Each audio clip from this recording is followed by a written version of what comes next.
आज के समय में लगभग हर एक यही सोचता है कि हमारा शरीर एकदम स्वस्थ रहे, परंतु इस स्वास्थ्य को बनाए रखने के लिए हमारे शरीर को रोगों से लड़ने के लिए क्षमता चाहिए, और मेडिकल भाषा में उसी क्षमता को इम्यूनिटी बोलते हैं। तो आज इस वीडियो में इसी इम्यूनिटी के बारे में विस्तार से जानेंगे, तो इस वीडियो को अंत तक देखिए।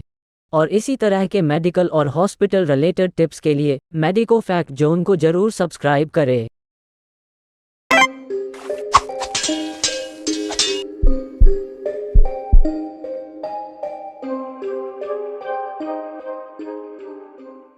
इस वीडियो को शुरू करने से पहले इस डिस्क्लेमर को जरूर पढ़ लेना।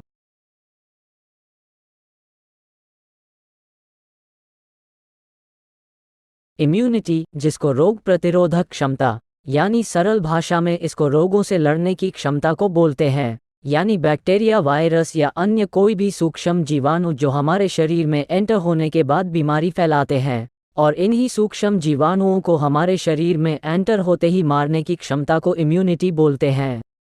क्योंकि इम्यूनिटी को ही हमारे शरीर का डिफेंस सिस्टम बोला जाता है।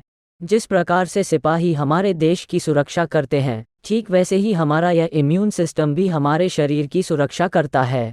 जैसे कोई घुसपैठिया कहीं पे भी घुसपैठ करता है तो उसके जवाब में हमारे सिपाही उसको मार डालते हैं, ठीक वैसे ही अगर कोई भी पैथोजन हमारे शरीर में प्रवेश करता है और प्रवेश करने के बाद हमारा इम्यून सिस्टम उस पैथोजन को मार डालता है, और इस पैथोजन को मारने का प्रोसेस तो हमारे शरीर में ही होता है, और उस समय हमारा शरीर भी कुछ प्रतिक्रिया देता है, और हमारे शरीर में होने वाली प्रतिक्रिया को फीवर या बुखार बोला जाता है। ये इम्यूनिटी मेनली दो प्रकार की होती है। पहली है इन्नेट इम्यूनिटी और दूसरी है एक्वायर्ड या अडेप्टिव इम्यूनिटी।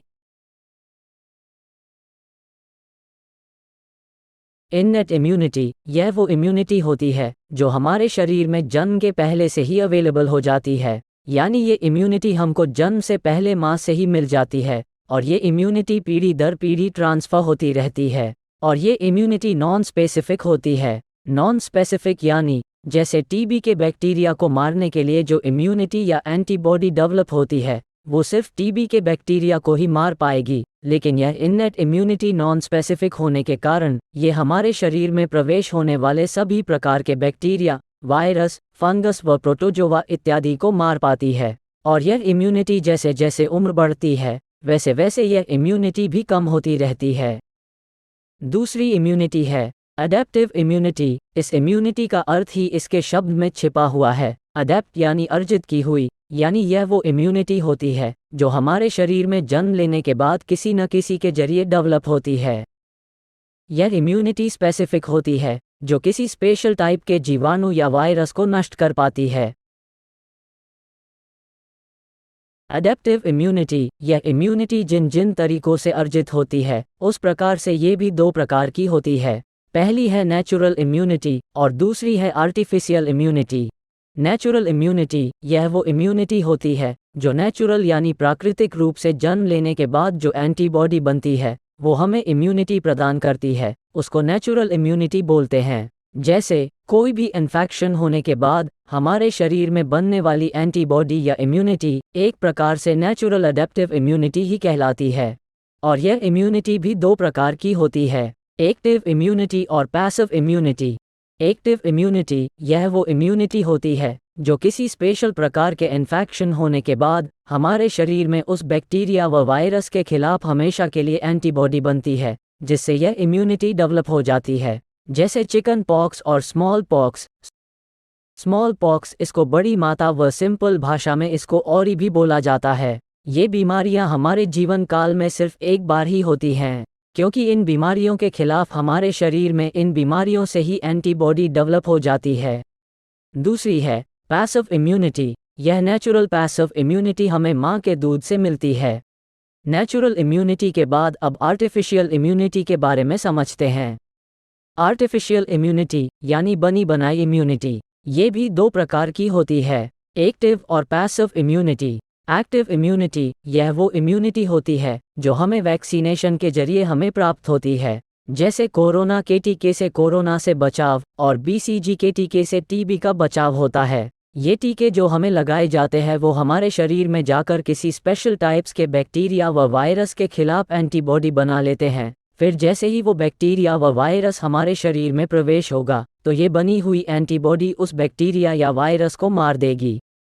पैसिव इम्यूनिटी, यह वो इम्यूनिटी होती है जो हमें बनी बनाई इम्यूनिटी इंजेक्शन के जरिए हमारे शरीर में प्रवेश करवाई जाती है। जैसे इम्यूनोग्लोबिन, यह एक प्रकार से एंटीबॉडी ही है जिसको इम्यूनोग्लोबिन बोला जाता है। यह उन मरीजों में लगाया जाता है जिनका शरीर किसी भी प्रकार की एंटीबॉडी बनाने में असमर्थ हो, जिसके कारण उनके शरीर में किसी भी प्रकार की इम्यूनिटी डेवलप ही नहीं हो पाती। तब ये बनी बनाई इम्यूनिटी मरीज के शरीर में इंजेक्शन के रूप में प्रवेश करवाई जाती है ताकि उन मरीजों में इम्यूनिटी बनी रहे और यह इम्यूनिटी सभी प्रकार के बैक्टीरिया व वायरस इत्यादि से मरीज को सुरक्षित रख पाए। यहाँ तक आपने समझा कि हमारे शरीर में रोग प्रतिरोधक क्षमता, जिसको इम्यूनिटी बोलते हैं, ये दो प्रकार की होती है, इननेट इम्यूनिटी और अडेप्टिव इम्यूनिटी। इननेट इम्यूनिटी, यह इम्यूनिटी तो जन्मजात होती है, यानी जन्म के पहले से ही हमारे शरीर में पाई जाती है और ये स्पेसिफिक होती है। अडेप्टिव इम्यूनिटी जन्म लेने के बाद किसी के जरिए मिलती है। अडेप्टिव इम्यूनिटी भी दो प्रकार की होती है, नेचुरल और आर्टिफिशियल। नेचुरल इम्यूनिटी ये प्राकृतिक रूप से मिलती है और आर्टिफिशियल इम्यूनिटी इंजेक्शन के जरिए शरीर में इंजेक्ट करवाने के बाद डेवलप होती है। नेचुरल और आर्टिफिशियल इम्यूनिटी, इन दोनों इम्यूनिटी के भी दो प्रकार होते हैं, एक्टिव और पैसिव इम्यूनिटी। तो इस तरह से अपन ने समझा कि इम्यूनिटी क्या होती है और कितने प्रकार की होती है। और अगले आने वाले वीडियो में अपन इम्यूनाइजेशन यानी टीकाकरण के बारे में समझेंगे। इस वीडियो को अंत तक देखने के लिए आपका धन्यवाद।